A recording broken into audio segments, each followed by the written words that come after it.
स्वागत है आप सबका प्रभु कथा में। आज मैं कथा में आपको बताऊंगी राधा अष्टमी के बारे में। राधा अष्टमी अभी जल्द आने वाला है। आज मैं आपको बताऊंगी राधा अष्टमी में किसकी पूजा की जाती है, क्यों की जाती है, किस तरह व्रत रखा जाता है और इसको करने से क्या होता है, और इसकी कथा भी सुनाऊंगी। राधा अष्टमी भगवान श्री कृष्ण जन्माष्टमी की तरह ही है, जो राधा जी के जन्म उत्सव के रूप में बनाया जाता है। यह राधा अष्टमी राधा जी के जन्म उत्सव के रूप में, राधा अष्टमी के रूप में मनाया जाता है। राधा अष्टमी का व्रत बहुत सारे लोग रखते हैं। राधा अष्टमी का व्रत रखने से क्या फल होता है, ये मैं आज आपको बता रही हूँ। राधा अष्टमी का व्रत रखने से राधा जी यानी कि माँ लक्ष्मी, जैसे कि हमें पता है कि राधा ही माता लक्ष्मी जी के अंश हैं। माता लक्ष्मी जी के अंश के रूप में धरती पे अवतरित हुई थी राधा जी। राधा रानी के रूप में माँ लक्ष्मी का ही अंश है। राधा रानी के लिए राधा अष्टमी का व्रत रखा जाता है और राधा अष्टमी मनाया जाता है। जो भी यह चाहते हैं कि उनके घर में सुख शांति बनी रहे और कभी भी धन की कमी ना हो, वो राधा अष्टमी का व्रत रखें और राधा अष्टमी की पूजा करें। राधा जी की पूजा करने से राधा अष्टमी के दिन किसी के भी घर में जो भी व्यक्ति यह व्रत रखता है और उनकी पूजा दिल से करता है, उसके घर में कभी भी धन और वैभव की कमी नहीं होती, क्योंकि राधा रानी माँ लक्ष्मी की साक्षात अंश थी, माँ लक्ष्मी की साक्षात रूप थी। तो राधा अष्टमी के दिन अगर जो भी व्यक्ति व्रत रखता है, उनकी पूजा करता है, तो माँ उनके घर में, माँ लक्ष्मी उनके घर में सदा निवास करती हैं और धन और वैभव की कभी कमी नहीं होती है। हमेशा सुख और शांति और खुशियां बनी रहती है। राधा अष्टमी की पूजा किस तरह करें, ये भी मैं आपको बताऊंगी। अब आती है राधा अष्टमी की पूजा कैसे करें। राधा अष्टमी के दिन माँ राधा यानी कि माता लक्ष्मी और राधा जी को भगवान कृष्ण के साथ दोनों को विराजमान करें, उनका पूजन करें, उनके लिए कमल का पुष्प चढ़ाएं और फल फूल चढ़ाएं, उनके पसंदीदा फल फूल चढ़ाएं और उनका धूप दीप आदि से पूजा करें।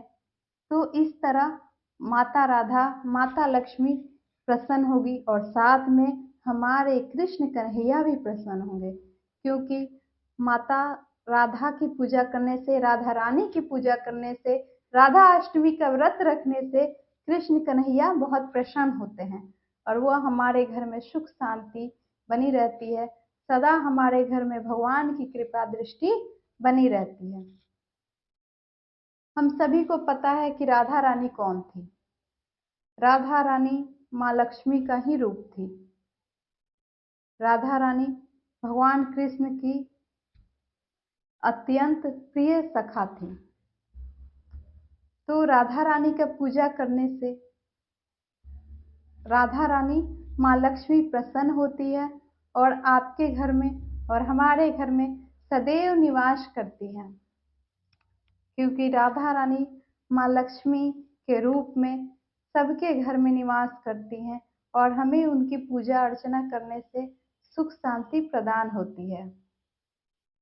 अब मैं आपको राधा रानी से जुड़ी एक कथा सुनाती हूँ, कैसे राधा रानी धरती पे आई। जब राधा रानी और भगवान श्री कृष्ण गोलोक में रहते थे, उस समय की बात है। एक बार राधा रानी गोलोक में नहीं थी।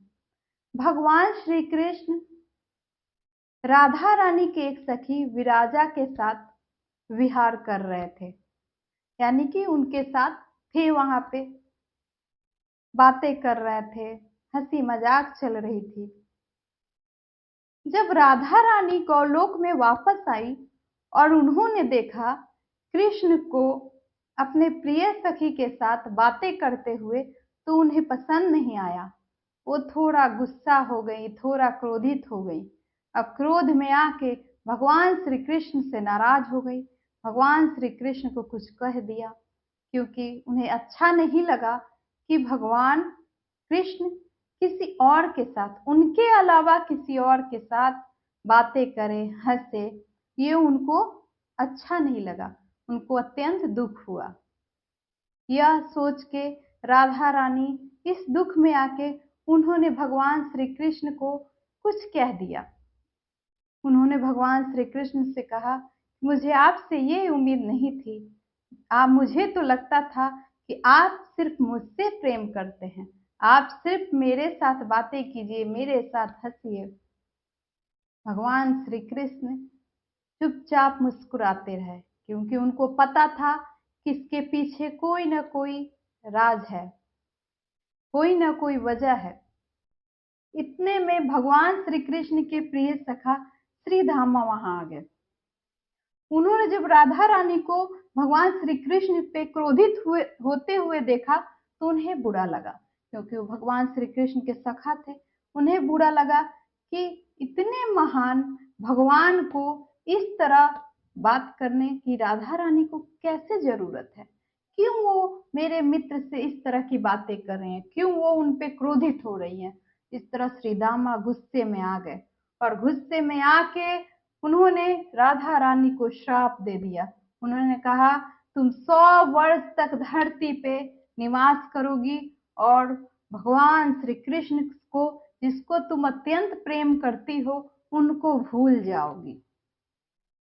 राधा रानी ने जब ये बात सुनी तो वो और गुस्सा हो गई, क्रोधित हो गई। उन्होंने भी श्री दामा को श्राप दे दिया कि तुम राक्षस कुल में जन्म लोगे। श्री दामा को बाद में एहसास हुआ कि उन्होंने गलती कर दिया है। उन्होंने साक्षात लक्ष्मी जी को श्राप दे दिया, लेकिन भगवान श्री कृष्ण कुछ नहीं बोले, वो मुस्कुरा रहे थे, क्योंकि उनको पता था ये सारी रचना भगवान ने खुद की थी। क्योंकि भगवान श्री कृष्ण धरती पे जन्म लेने वाले थे और राधा रानी को भी वहां जाना था, इसलिए ये सारी चीजें की गई थी। भगवान श्री कृष्ण ने ये सारी रचना खुद की थी। अब राधा रानी को यह सोच के कि वो धरती पे 100 साल तक तो रहेंगी, लेकिन भगवान श्री कृष्ण को भूल जाएंगी, वो कैसे रह पाएंगी भगवान के बिना। जब भगवान कृष्ण ने उन्हें रोते हुए देखा, तो उन्होंने कहा, तुम चिंता मत करो राधे, कि तुम धरती पे जाओगी, 100 साल रहोगी और मुझे भूल जाओगी, तो क्या हुआ, मैं तुम्हें याद दिलाऊंगा अपने प्रेम से कि तुम कौन हो और मैं कौन हूँ और हम दोनों के बीच क्या संबंध है। तुम चिंता मत करो राधा। राधा जी ने कहा कि प्रभु, मुझे एक वचन दीजिए कि जब मैं धरती पे जाऊंगी तो मुझे ये पूरा गौलोक अपने साथ जाना चाहिए, ये पूरा गौलोक मेरे साथ जाए, तभी मैं धरती पे जाऊंगी। भगवान ने कहा, मेरी सखी ने कुछ मांगा, मेरी राधा ने कुछ मांगा और मैं पूरा ना करूं, ऐसा तो हो नहीं सकता। जैसा तुम चाहती हो राधा, वैसा ही होगा। सारा गौलोक तुम्हारे साथ धरती पे जाएगा, ये मेरा वादा है। इस तरह राधा रानी धरती पे अवतरित हुई और उनका जन्म हुआ। तो आज राधा अष्टमी के दिन मैंने आपको राधा रानी की कहानी सुनाई, कथा सुनाई, पूजा विधि सुनाई और इसके करने से क्या फल होता है ये भी बताया। तो आप भी राधा अष्टमी का व्रत कीजिए, राधा रानी की पूजन कीजिए और राधा और भगवान कृष्ण को प्रसन्न कीजिए और मेरे साथ बोलिए राधे राधे।